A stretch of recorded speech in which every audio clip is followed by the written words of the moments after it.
लाने दीजिए बच्चे इनके, निकालिए यहाँ से उठ के, हटाओ रास्ते से नाम, तुरंत हटाओ यहाँ से नाम। You shut up! Shut up! শিক্ষারে আমরা কই মা সরস্বতীর দিন, মানে শিক্ষার দেবী হয়েছে যাই মা সরস্বতী। এই শিক্ষা সবসময় ফ্রি আসিল আমাদের ভারতবর্ষে, কিন্তু সম্প্রতি কিছু দিনের মধ্যে বা যখন সরকার ব্যবস্থা আইছে ইন্ডিয়ার ভিতরে, এবার শিক্ষারে পেইড করে দিছে। কিরকম মানে পেইড করে দিছে এবার তুমি চিন্তা করো। গত 2-1 দিন আগের একটা ঘটনা, ইউপির হরদইয়ের সানবিম স্কুলের এক প্রিন্সিপাল শুধুমাত্র একটা মানে মধ্যবিত্ত গার্জিয়ানরে মানে কুত্তার মতন ট্রিট করে, শুধুমাত্র হেতারা স্কুলের তুন হেতারা কিতা করানো বই কিনে নো, বই শুধুমাত্র বই কিনে নো, যে জায়গাতুন হয়তো প্রিন্সিপাল ম্যাডামেরও কমিশন যায়, ঠিক আছে, প্রিন্সিপাল ম্যাডামেরও হয়তো কমিশন যায়, এরিমিয়া জায়গাতুন হেতারা বই কিনে না দেখি মানে কুত্তার মতন ট্রিট করছে। আমরা ভিডিওটা দেখতে পারেন।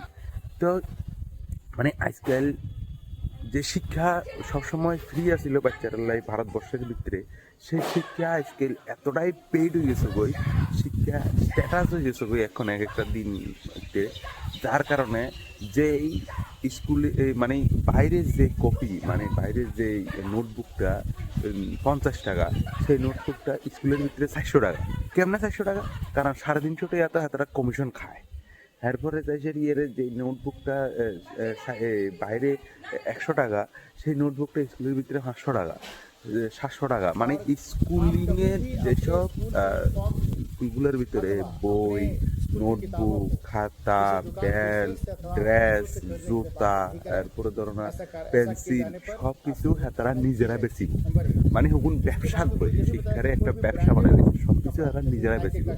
5 টাকার পেন্সিল 15 টাকা, 200 টাকার জুতা 500 টাকা, 700 টাকা, 1000 টাকা। এরপরে নর্মাল ক্লাসমেটের যে খাতাইয়া বাইরে 50 টাকা, হিয়ানে বেশি 100 টাকা। মানে তারা এটা ব্যবসা, শুধু ব্যবসা, শুধু ব্যবসা। এরপরে এবার ঘটনাটা হচ্ছে যে সেটি এর হারদইয়ের, ইউপির হারদই জেলার ভিতরে একটা স্কুল আছিল, যেটা হচ্ছে সানবিম একটা স্কুল, যেখানে মিনিমাম আমার কাছে মনে হয় হেবিটির বয়স 55 বা 60 হইব। এইরকম ধরনের একজন এক্সপিরিয়েন্স ওল্ডার প্রিন্সিপাল হয়তো হেবিটির কমিশন ঢুকে না এই জায়গার ভিতরে, যার কারণে ওই মধ্যবিত্ত পরিবারের যে মা বাবা আছে ওই দুজনকে কুত্তার মতন ট্রিট করে। এরপরে যখন এই ভিডিও সোশ্যাল মিডিয়ার ভিতরে ভাইরাল হয়, তখন এই ভিডিও আমি না আঁকড়া গ্রুমু, আমি না আঁকড়ো গ্রুমু। আরে কুত্তার হচ্ছে তুই এর আগে কিতা করে যে এগুলোদের অমানুষের মতো ট্রিট করিবার সাহস করানো হয়েছে। তো এই হিসেবে সেটির আজকালের মাস্টারের বা প্রিন্সিপাল তাইনের একজন যে প্রিন্সিপাল স্কুল তাইনের দ্বারা যে চলতে আছে, তাইনের ভিতরে এদূর মানে এই ক্যাপাবিলিটি আমার কাছে তো লাগেন না। তাই কেমনে তাইনের প্রিন্সিপাল হিসেবে এই পড়তেছে ওই সানবিম স্কুল, এটা তো বুঝতে পার না।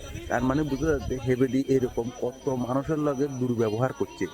তো এরপরে যাইসেরিয়ারে একটা মিটিং হয়েছে, মিটিং হওয়ার পরে ওই জেলার ডিএম এসডিএম সবাই লইসেরিয়ারে মিটিং হয়েছে এবং সমস্ত স্কুলের কাছে নোটিশ হারাইছে যে এই ইউপির মানে এরকম স্কুলের ভিতরে এটা হয়তো বা কোর্টের স্টে অর্ডারও বাইরে হইবার, হেবিটি তো লড়া লাগবে ভাই।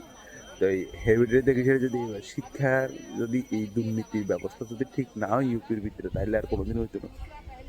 অখন ওই জেলার ভিতরে হেভিডি অলমোস্ট সাসপেন্ড, আমার কাছে যে দূর মানে সোশ্যাল মিডিয়াতে খবর পাইছি।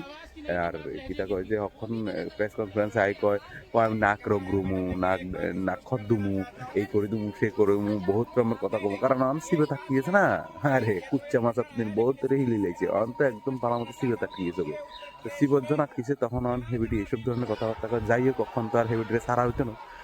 তো যখন সারা হতে হইতো না, কিন্তু শাস্তি স্বরূপ এবার যদি বহুত ধরনের কথা কইতে আছে। তখন এই মিটিং হয়েছে, মিটিং হওয়ার পরে পুরো প্রেস কনফারেন্সের ভিতরে ডিএম এসডিএম বা উচ্চ অধিকারী যারা আছে তারা পুরো ক্লিয়ারলি কই দিছে যে কোনো স্কুল, কোনো স্টুডেন্টের স্কুলের ভিতরে প্যান্ট, পেন্সিল, কপি, জুতা, যেটা কয় যে শার্ট, খেলার ড্রেস বা স্কুল ইউনিফর্ম, তারপরে বেল্ট, এসব গিন বই খাতা এগিন কিনিবার লাই মানে জোর জবরদস্তি করতে পারতো না। হেরা জিয়ান্তর মধ্যে হিয়ান্তন কিনবে। তো এটা একটা ভালো নিউজ। আর এইসব ধরনের শিক্ষার দালালেরা যারা আছে, এইসব শিক্ষার দালালেরা ঠিক হইজন দরকার, এবং শিক্ষাটারে যে ভারতের যে পুরানো ঐতিহ্য আছিল শিক্ষাটারে ওই হিসাবে চালানো দরকার। শিক্ষার মতো হওয়ার দরকার, শিক্ষা ব্যবসা হওয়ার দরকার উচিত না। কি অবস্থা গেছে দেশের ভিতরে, গভর্নমেন্ট স্কুলের ভিতরে শিক্ষা নাই, আর কিটা করে যে নন গভর্নমেন্ট স্কুলের ভিতরে শান্তি নেই। হায় রে অবস্থার শিক্ষার রে।